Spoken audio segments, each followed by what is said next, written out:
Okay, well, good morning, everybody.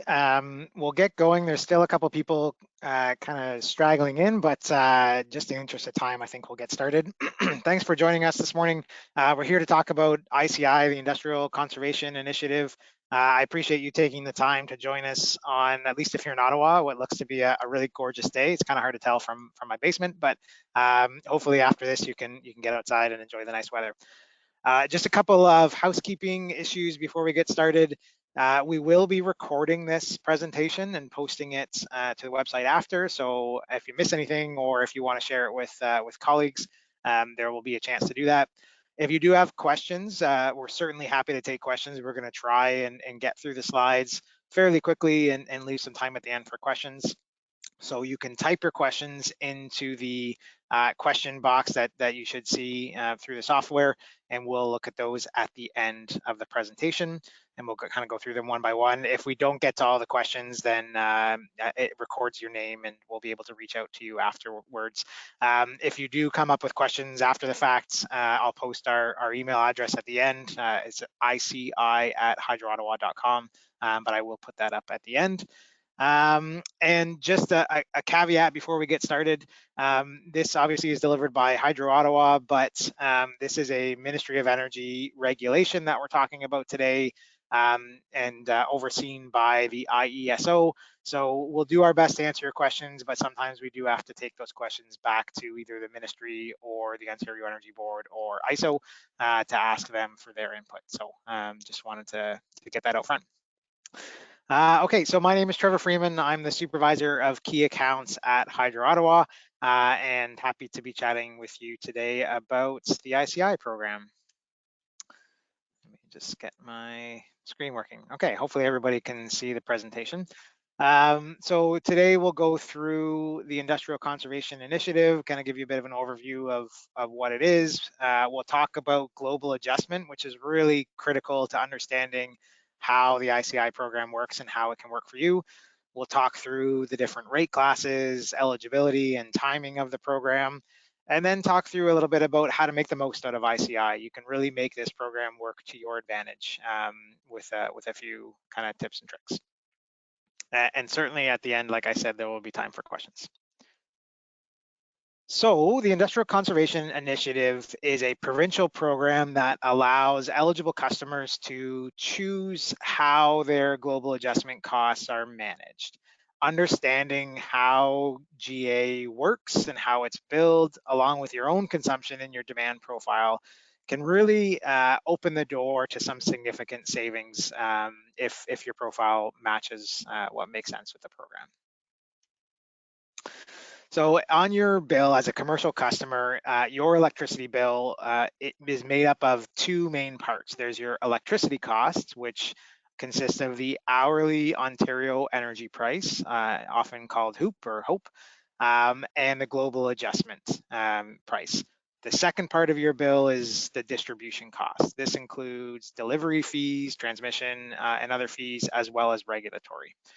For the purposes of today, we are just focusing on the electricity cost portion of your bill. That's what is impacted by the ICI program.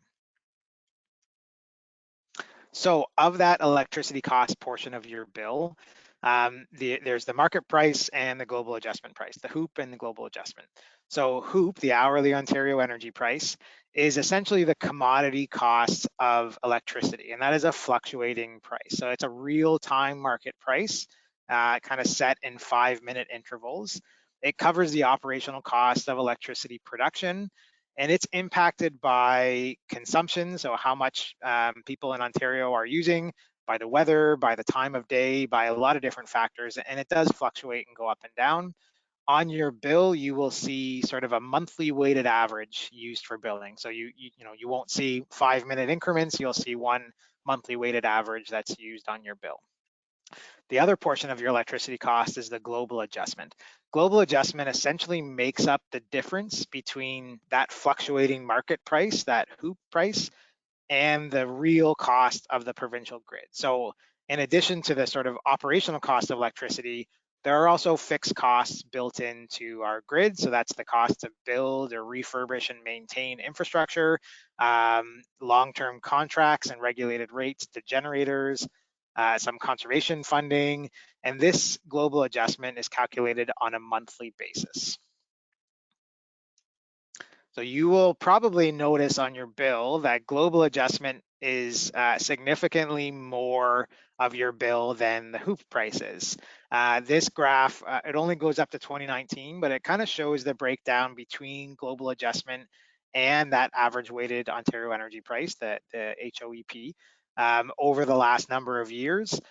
That's starting to flip back around. So global adjustment is a little bit less proportionally than it has been previously, but still makes up more of a chunk than the hoop price does. And just to give you a sense of kind of what goes into global adjustment, in 2021, this is the breakdown of the different pieces that make up global adjustment. So there's, the OPG contracts, regulated nuclear and hydro. There's a little bit of conservation funding in there. There's hydro generation, nuclear generation, not from OPG, natural gas, wind, etc. In 2021, the government did make a change where after they calculate global adjustment, they then pull out a portion of the renewable energy generation. So that's especially solar and wind. So this shows the total global adjustment, but the final number that goes on your bill is a little bit less. They pull that solar or a portion of that solar and wind out, and that's paid through the tax base. But this just gives you a bit of a breakdown of where global adjustment comes from. So everybody pays global adjustment. Everybody that uses electricity in Ontario pays global adjustment. For residential and small commercial accounts, so if you look at your bill at home, if you're a Hydro Ottawa customer, you won't see a global adjustment line item. The global adjustment cost is built into the rates that you pay, whether you're time of use or tiered. That cents per kilowatt hour that you pay includes global adjustment. As a commercial customer, you can be either Class B or Class A, and I'll go through those in a minute. But Class B customers, commercial customers, pay a rate. That's how global adjustment is calculated. It's a rate, so dollars per kilowatt hour. So the more electricity you use, the higher your global adjustment costs are. For Class A commercial customers, you pay global adjustment by your contribution or your facility's contribution to the 5 provincial peak hours. And I'll go through all this in detail in a minute, but essentially the important piece here is it is a percentage of the total global adjustment cost that you pay. It's not tied to your consumption. So the two main classes through ICI are Class A and Class B. That's essentially what the program is asking you as an eligible customer to choose. Do I want to be Class A or Class B?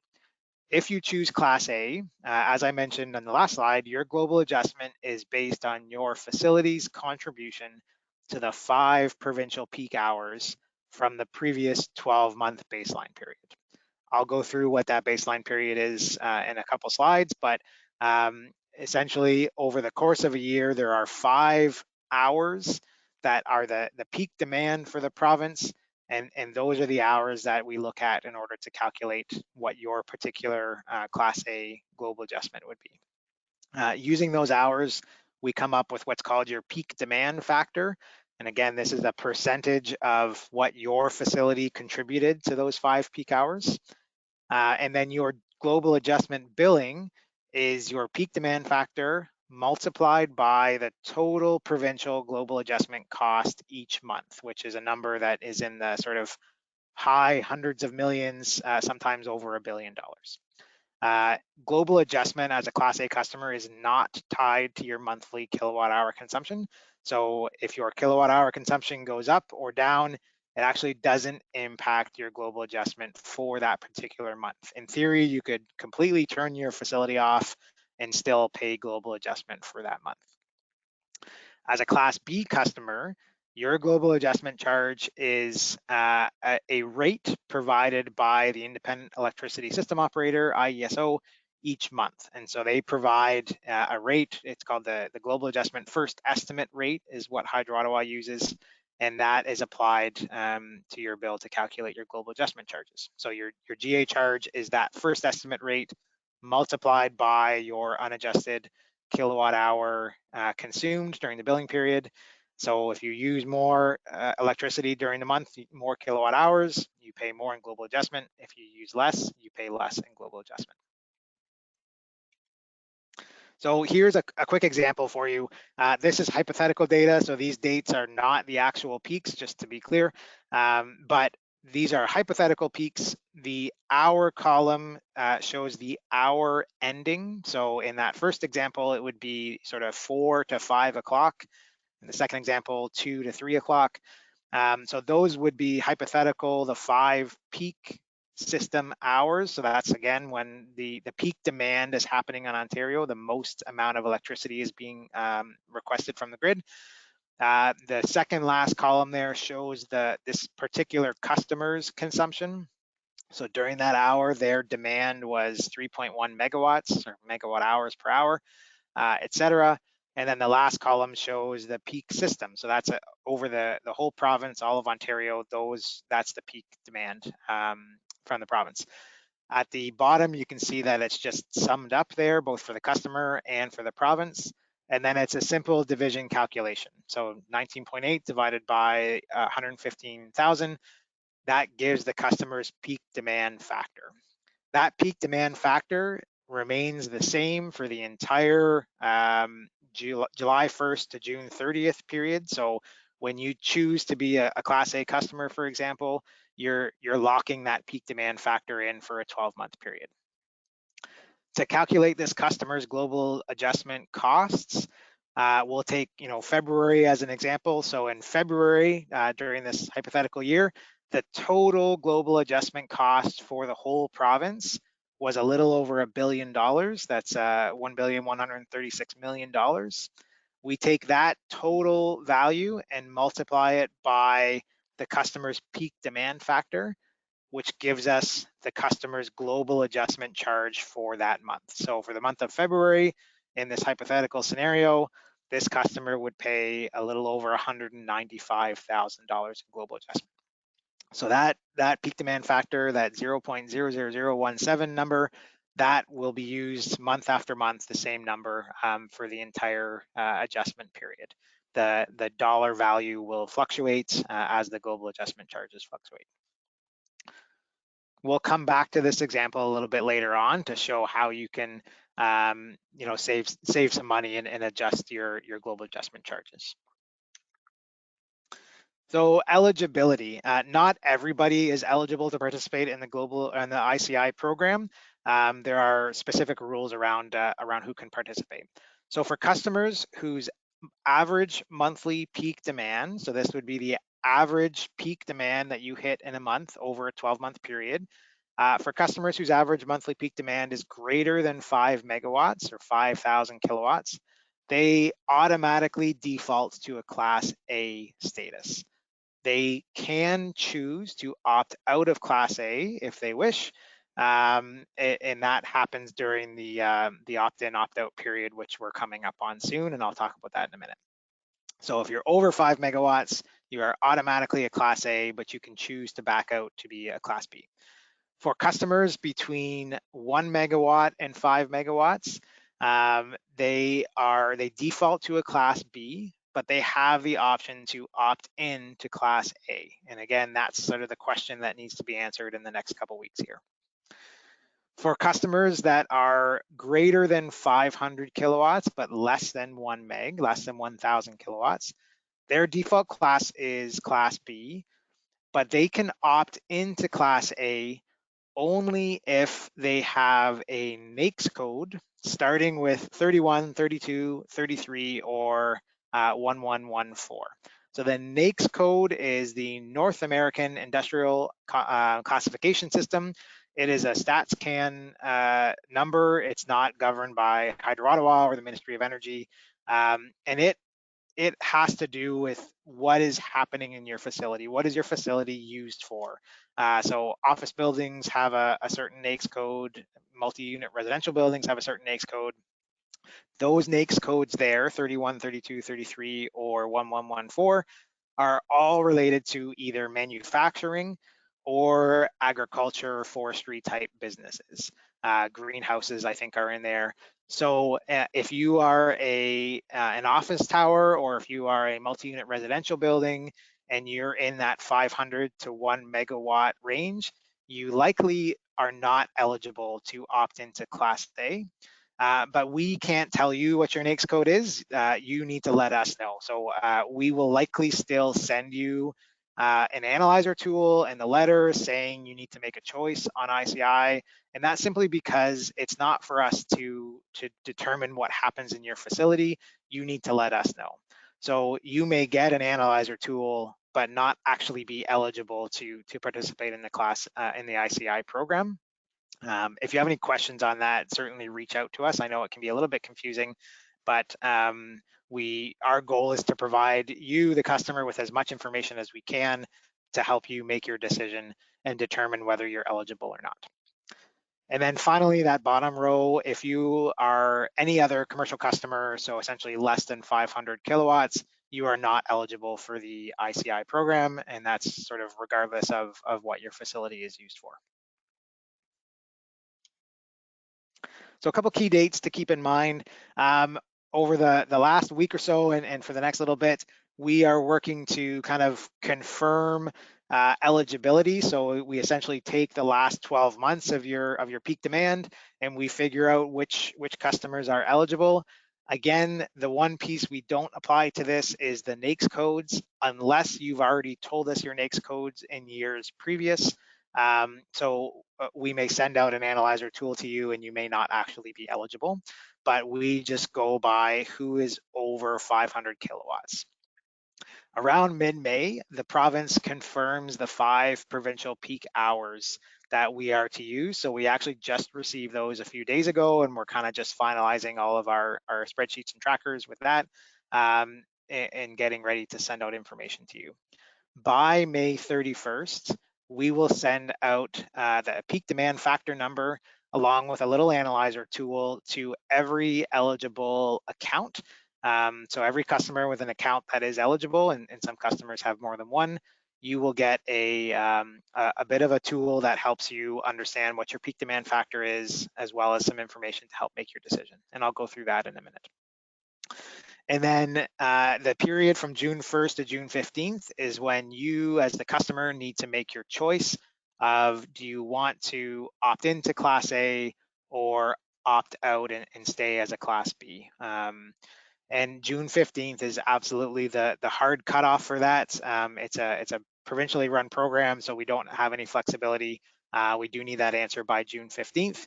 And I'll let you know how to go about giving us that answer in a minute. So just to help visualize that timing a little bit, the baseline period, so this is the period that looks at whether or not you're eligible, so the period that we look at your average monthly demand, as well as the period that determines your peak demand factor, that runs from May 1st to April 30th. So essentially for those 12 months, that's what's determining whether you're an eligible account or not, and what your peak demand factor will be. That's the utility data that we analyze. And then once you make your selection, that selection applies from July 1st all the way through to June 30th. So even though we are now outside of that baseline period, we're into May, people that chose to be Class A last year, you are still billed as Class A up until the end of June 30th. And then whatever decision you make in the next couple weeks will take effect on July 1st. So they're two 12-month periods and they don't exactly line up, so that can be a little bit confusing, but one is the eligibility period and the other one is sort of how we actually bill you based on your selection, Class A or Class B. So how do you make your decision? Is Class A or Class B the right answer for you?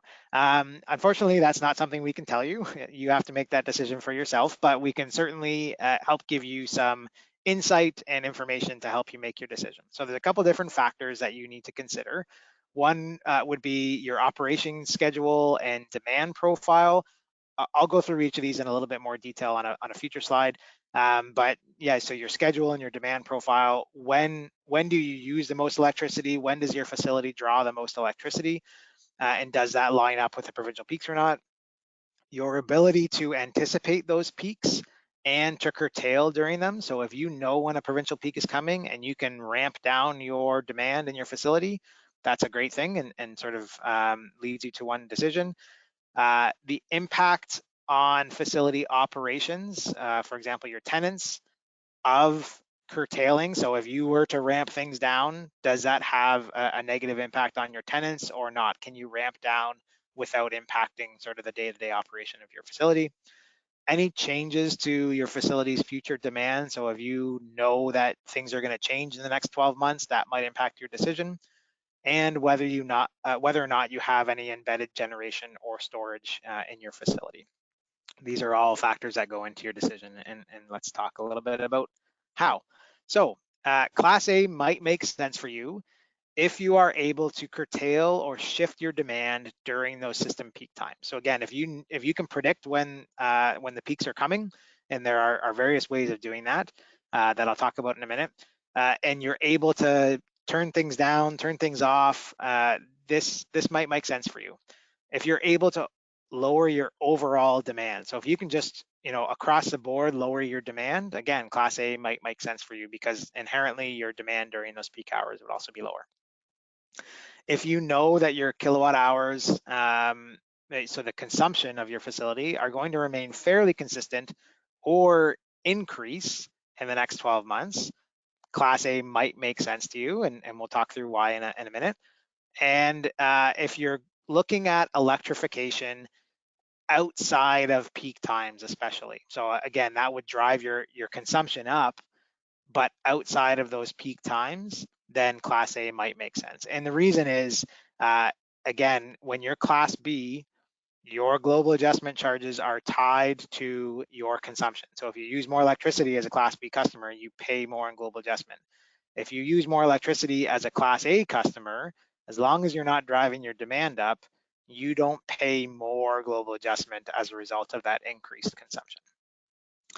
On the opposite side, Class B might make sense if your peaks tend to coincide with the system peaks and you're unable to curtail or shift. So, for example, if you run a facility, an entertainment facility, or a specific type of production where you're just naturally going to have peaks at the same time that the province is, and there's nothing you can do to change it, then it might make sense to be Class B because your peak demand factor is potentially going to be high. Or if you're expecting a reduction in consumption. So let's say you're planning a big renovation on your facility and you're actually going to vacate it, and it's going to be significantly reduced consumption in the year ahead. Well, it might make sense to be Class B because, again, your consumption as a Class B customer is tied to your global adjustment charges. And if you know that you're going to be reducing your consumption significantly, it might make sense to tie that to global adjustment as a Class B customer. So how do you anticipate peaks? There's a number of different tools out there. Probably among the most basic and easy to access is ISO's peak tracker. So this is right on the IESO website. The address is up there kind of in the subheading. And they release this every day for the next 24 hours to show this is what we think the provincial load profile is going to be. And that orange bar that you can see is the range of the current top 10 peaks. So that shows you where the previous top 10 days have been. Right now, we're at, I took this yesterday from the website, so May 9th, today's May 10th. So we've only been, ISO's only been tracking it for the last 9 days because, again, that baseline period resets starting May 1. So that range will increase as we get into the warmer summer months and the demand goes higher. But this kind of lets you know, hey, I think tomorrow or today is going to be potentially a peak day. I should look at curtailing, in this example, between the hours of 7 o'clock and kind of 10 o'clock at night. But again, that range will shift as we get into those hot summer days. Just as a matter of interest, so for the last number of years, peak hours tend to be on hot sunny summer afternoons when everybody's got their cooling ramped right up. As we start to electrify heating, especially, that might shift in future years to be more winter peaking, but so far we've stayed as a summer peaking province for the last number of years. Just a couple real quick updates on ICI. So the government has made some changes to the regulation this year. Last year, there were some specific adjustments as a result of COVID that the government put in place. Particularly, Class A customers didn't actually generate a new peak demand factor. They used the same peak demand factor 2 years in a row. That is no longer applicable. So we're kind of back to the normal program that was in place pre-COVID, where every year customers are generating a new peak demand factor. So if you remember from last year, those COVID adjustments, that's no longer in place. Another change this year is that customers must provide written consent authorizing ISO to release data to the Ministry of Energy for publication in an anonymized form in order to opt in. So essentially, if you want to be a Class A customer, you need to agree that ISO can provide your overall consumption, your peak demand factor, and a couple other pieces of information to the ministry so that they know stats on who's participating, but that will be anonymized. It won't identify you as the customer or your building address or any other identifying information, and that is mandatory to participate. So the one change you'll see this year is on our online form that we use to have customers opt in or opt out. There will be a checkbox authorizing that transfer of information. And again, that is mandatory to participate. If you don't authorize that information to be shared, you're unable to participate as a Class A customer. And finally, another change was they've adjusted the calculation method for those 5 peak hours. So up until now, and that includes the analysis that we will send you out soon because that's based on last year. The peak hours were determined based on what's called the AQEW, which is the amount of energy withdrawn from the grid by our customers. The change this year is that now peak hours will be determined by the greatest volume of electricity dispatched to supply Ontario. So it's kind of a subtle change. It might seem like the same thing, but it takes into account energy storage. So large scale batteries that are injecting electricity back into the grid will now be counted during the calculation. It probably doesn't change anything on a day-to-day basis for you, but if you're looking at predicting peaks, if you're working with consultants or software to predict peaks, this will be a change that needs to be taken into account. The other aspect of this that's changing is those peak hours will be confirmed a lot quicker than they have been in the past. In the past, because of the way that AQEW is calculated, sometimes, what seemed like a peak hour a few days or weeks down the road would actually change, and the calculation would change, and they say, oh no, actually that wasn't a peak hour, or it was when we didn't think it was. Moving forward, it should be known within the hour whether or not we've just gone through a peak. So that will help those customers who are paying close attention to that. If you have any other questions on that, certainly reach out. That's something that we can work through together, or go reach out to ISO or the Ontario Energy Board for support on. So a little bit more about making the most out of your ICI program. Controlling demand really is the key aspect here. Anything you can do to keep your demand low, especially during those peak hours, is critical to keeping your costs down. So there are various tools and trackers out there. I showed you one earlier, the ISO's peak tracker. There are consultants and third-party software that can certainly help with that. Having distributed energy resources or generation, so storage on your site or generation, certainly helps. Switching over during peak times to your battery or to your solar generation would certainly lower your demand from the grid. Conservation and energy efficiency, so anything you can do to reduce your load and your demand in your facility help. And then professional services, so as I mentioned, engaging an energy manager or a consultant to support you in targeting some demand reduction certainly goes a long way. Curtailment strategies, so reducing your refrigeration set points, having HVAC setback or lighting setback during the facility. Again, anything you can do to lower that demand in your facility during those hours makes a big difference. Turning off production lines or processes if you're able to do so. Having available tools, so there are peak advisory notices that you can subscribe to through ISO. Keeping an eye on the weather forecast, it might seem basic, but again, those peak hours traditionally happen during those hot sunny summer afternoons when everybody's got their refrigeration happening. Usually later in the afternoon is typically when it happens, and keeping an eye on the ISO website. I already mentioned distributed energy resources. So if you've got generation or solar, if you're considering generation or solar, being able to target the use of those during those provincial peak hours certainly would go a long way to reducing your own load and demand. And then conservation and energy efficiency. So upgrading old inefficient equipment can certainly have a big impact on both your consumption and your demand. Hydro Ottawa has a CDM team, so I know a number of you on the call have probably worked with us in years past on conservation, and you're aware that we dialed back our conservation team as conservation moved more centrally in the province. Well, we've stood back up our conservation team. We think it's important to engage with our customers and support you in your energy journey. So our conservation team is here to provide you with trusted energy advice, support in building a business case, understanding what am I actually going to save by taking some of these steps, connecting you to other incentive programs. So certainly reach out if you're looking for support in conservation. We've got a great team on board to provide you with some advice on that front.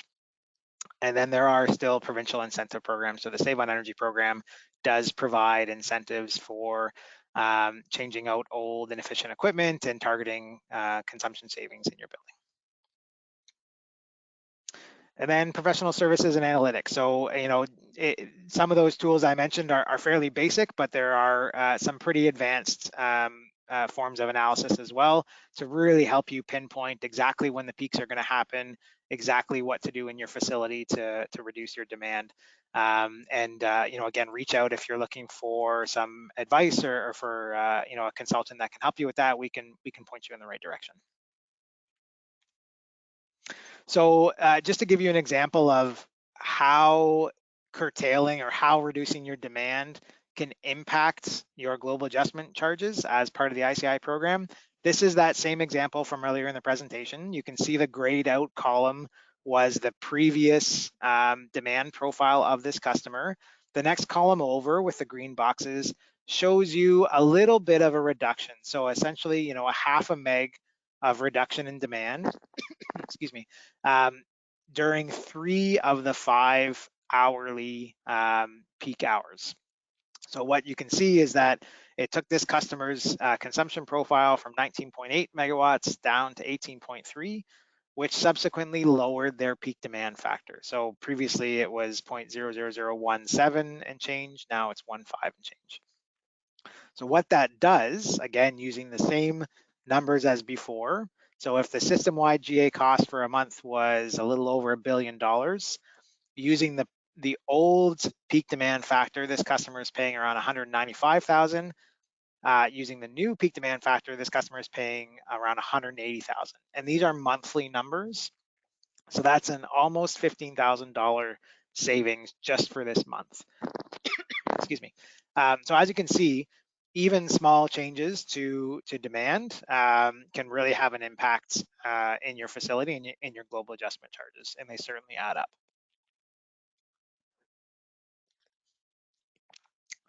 So we will provide you, in terms of next steps, by May 31st, Hydro Ottawa will provide all eligible customers with our ICI Analyzer. So basically, this is a tool that provides you the information you need to inform your decision of whether you should be a Class A or a Class B customer. Excuse me. The top box on the left is just some basic facility information. So you'll see your account number, your customer name and address. It'll show you your eligibility class. So, where on that range of average demand do you fall? the customer type, Class B. So that means this customer last year was a Class B customer, opted to be a Class B customer, and it'll have your current peak demand factor for this year. The peak demand factor is also shown in the top right box here. So this will show you last year's peak demand factor as well as this year's peak demand factor, your new factor that you're getting. Down at the bottom here on the left, this is all historic data from the last 12 months. So this shows you your monthly billing consumption for the last 12 months. So from May until April. This date is the end date of the billing period. So May 31st is the end of that period. It shows you the total Class A global adjustment charge for Ontario. So again, this is that overall number that is used in the calculation. And it also shows you the Class B estimate. Again, this is looking backward for the last 12 months because obviously we don't know what the next year will be. This middle column shows what you would have paid as a Class A customer using last year's peak demand factor. So this column in the middle is tied to last year's peak demand factor. So if you were a Class A customer, this should actually align very closely with what you see on your bill. There's a few minor differences, but it should be very close. The next column over assumes that you use the exact same amount of electricity last year moving forward. So let's say you just did the exact same thing. Your consumption profile was the exact same moving forward, but using the new peak demand factor. So that's using this peak demand factor here that you will get for this coming year. And it shows you what your global adjustment cost would be as a Class A customer for the year. And then what your global adjustment cost would be as a Class B customer. So these two columns here are really the comparison that you want to be looking at. Again, it's assuming that you use the exact same amount of electricity last year or this year as you did last year, because obviously we don't know what you'll use in the coming year. And then the last column kind of just does a comparison. If it's a positive number, that means Class A is cheaper. So here in this example, $80,000 compared to $124,000. Sometimes you will see a negative number, which means Class B is actually cheaper. So this kind of gives you a bit of a comparison and shows whether or not Class A or Class B might make sense to you, but you do have to consider those other factors. What is your consumption profile going to be looking like moving forward? Things like that. It's worth noting that anything you do this summer to reduce during those peaks won't actually impact your global adjustment charges this year. That will impact next year's ICI program. So at this time next year, assuming that the government doesn't change anything in the program, you'll be making the same decisions, and that decision will be impacted by your action this summer. So this summer is the time to influence what your global adjustment charges might be next year. Okay, and then there's a bunch of resources there. And again, this presentation is recorded, so you'll have access to these after the fact as well. But I think that's it in terms of information. So feel free to put your questions in the question box. Our group email address is up on the screen, ICI@Hydro-Ottawa. I've also put the conservation team's email address up. So if you are looking for some support in terms of reducing your consumption or demand in your facility, please do reach out to us. On the top right, this is a link to our ICI page. So this page will be how you let us know whether or not you want to be Class A or Class B. And there will be an online form. It's not live yet because we haven't sent out the information yet. But once we've sent out all those analyzers, we will turn the form on, and that's how you let us know. It's absolutely critical that you use the form to tell us whether you want to be Class A or Class B. The form is the only way that we will accept that answer. If you send us an email, that's we'll probably respond and ask you to use the form. And the reason for that is just so that we're absolutely rigorous in our tracking of information that comes in, because these decisions have big impacts on you as a customer. So we want to make sure that we get it right and we don't miss emails or that we don't confuse things. So the form is very clear and has a clear selection box. So that's how we will accept the answer. There's other resources there. So a link to ISO's website on global adjustment, and Class A, a link to the actual ICI regulation. If you're interested in figuring out what your NAICS code is, again, that's critical if you're in that 500 kilowatt to 1 megawatt range. Here's the link for your NAICS code, and then a link to ISO's Save on Energy program. So I think I will leave it at that. I'll have a look over here for any questions. And again, if you do have questions, please type them in. A couple other points to note, and I think this actually addresses one of the questions here. If you don't meet the eligibility requirements, so let's say that you have an average monthly peak demand of 900 kilowatts. And again, 1 megawatt is the threshold unless you have the right NAICS code. So you're shy a little bit from that threshold. There are two potential ways that you can use to get yourself up to that threshold without using more electricity. One is with conservation and demand management activity. So if in the past couple years you have participated in an ISO CDM program, so this would be Save on Energy, you've done things to your facility that have brought your demand below that threshold. If you let us know and provide proof that, yes, I participated in the ISO program, we changed out all of our rooftop units and that dropped our demand. Provide that detail to us, and that is one way to make yourself eligible for the program. Excuse me. The other way is by amalgamating accounts for the purpose of the ICI program. So if you have a facility where there's more than one hydro account at that facility, and it's critical that it's all in the same facility, all in the same parcel of land, all used for the same purposes, we can actually add the demand of those accounts together. And if that gets you over the eligibility threshold, then you're able to participate. So what I would say is reach out to us if you're not meeting those eligibility requirements, but you think you've got a path forward, either through conservation or through amalgamating accounts. Please reach out to us, and we're happy to support you and find a way, if possible, to work within the regulation to make sure that your facility is eligible. So I'm going to just flip over here. Bear with me as I look through some of these questions. So the first question is, if I'm a Class A customer currently and don't submit a form by the deadline, would I stay Class A or revert to Class B? That's a great question. So you have to make this decision every year. Your selection from last year does not carry forward to this year. So I'm just going to flip backwards here. Bear with me through a number of slides.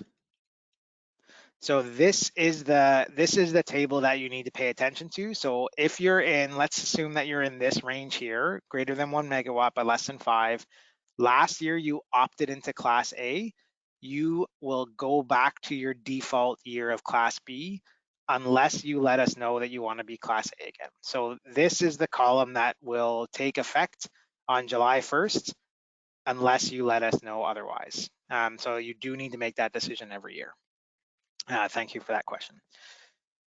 I work for a customer over 1 megawatt load. We have the ability to reduce load. We have an account representative. Should we wait for the account representative to contact us, or should we act on the form as soon as we get it? So another great question. Once we send out the information to you, you can reach back out to us if you have questions. If you are in touch with a Hydro Ottawa key account coordinator, they are absolutely able to support you in this and ask any questions that you have. But you're also free to make your choice if you kind of know what you want to do and the choice is clear for you. You don't have to wait for that for them to reach out. You can go ahead and make that decision. I would wait until you get your ICI Analyzer, and in fact you have to, because we're not going to open the intake form until we've sent all those out, because you really do need that information to make sure that you're making a well-informed choice. So great question, but yes, our team here, both kind of on the ICI side as well as the key account side, as well as the conservation team, we are all ready to help you with your decision on whether Class A or Class B is the right call for you. Again, we can't point you in one direction or the other, but we can make sure you've got all the information you need to make your decision. Okay, I think that's all the questions that I see in here now. I'll give it another minute or two. And again, if you think of questions after the fact, and I'll just switch back to the end here, certainly reach out. This is it's a bit of a tight turnaround here. We're kind of almost halfway through May. This decision has to be made in just a little over a month. And I know, we haven't gotten your analyzers out to you yet because we've only just gotten that information from the province, a day or so ago. So we're working in the next couple weeks to get all those analyzers out, and then we'll kind of wait for responses from you guys as the customer as to what your selection would be. But if you have any questions, ICI@hydroottawa.com is definitely the best place to go. One other question in here. So is the default class determined by IESO or Hydro Ottawa? So that is actually part of the regulation. So it's determined by the Ministry of Energy through the regulation, not by Hydro Ottawa.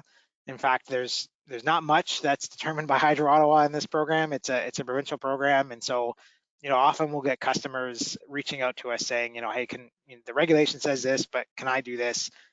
That's not our decision. We absolutely will support you in a request to the ministry if you have specific questions, but we're unable to make those decisions. So that default class is determined by the regulation itself, not by Hydro Ottawa.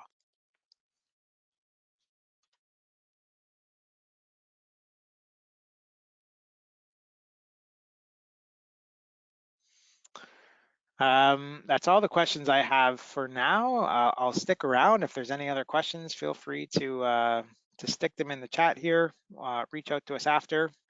If you've got all the information you need, feel free to sign off and get a few minutes of your day back. But I will certainly stick around for another couple minutes to see if anything else comes in.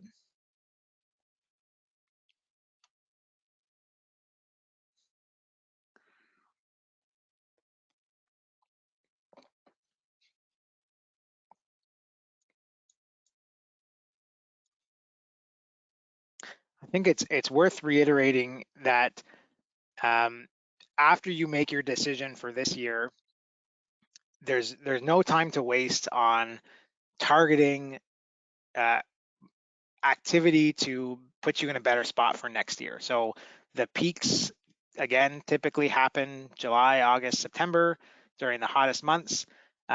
So this is certainly the time to look at how can I curtail in my facility, how can I anticipate what those peaks are, and that will really set you up for next year. If you need support in that, we can certainly point you in the right direction, connect you with consultants, or at least point you towards consultants that can help you with some support on that front. Another question came in, is there a way to see average peak demand now versus ahead of when the notices are available? So if you're referring to your own average peak demand, you do have access to your account billing information. So typically your peak is on your bill as a commercial customer. You'll see average billing demand. That's the number that we look at. Excuse me. So you can look at your previous bills, or we do sum that all up for you when we send out the analyzer in a few weeks. It can be complicated to calculate your own peak demand factor, so that's something that's a little tricky because there's a lot of sort of back end information that goes into it from the province, especially. That's the critical number is what is the system wide demand. So I would say in terms of figuring out what your own peak demand factor is, it's probably best to wait until our analyzer comes out. But reach out to us if you have specific questions on that one, and we can support you in that. Is there a specific contact I can follow up with to confirm that we receive our analyzer tool? I'm concerned that we might be missed. So absolutely, I would send an email to ICI@hydroottawa.com and let us know who we should send that analyzer tool to. A lot of you on the call may have already gotten an email from us in the last couple of weeks because we've been proactively reaching out to confirm the contact that we have for every account. So if you haven't heard from us, or if you want to change what that is, let us know through that email address, ici@hydroottawa.com, and we will update your contact information. We can send out the analyzers to more than one individual in your organization. So, you know, if you and your energy team and your accounts receivable or payable team want to get it, that's fine. We can send it to more than one individual. We just need to know who to send it to. So certainly reach out and get in touch with us.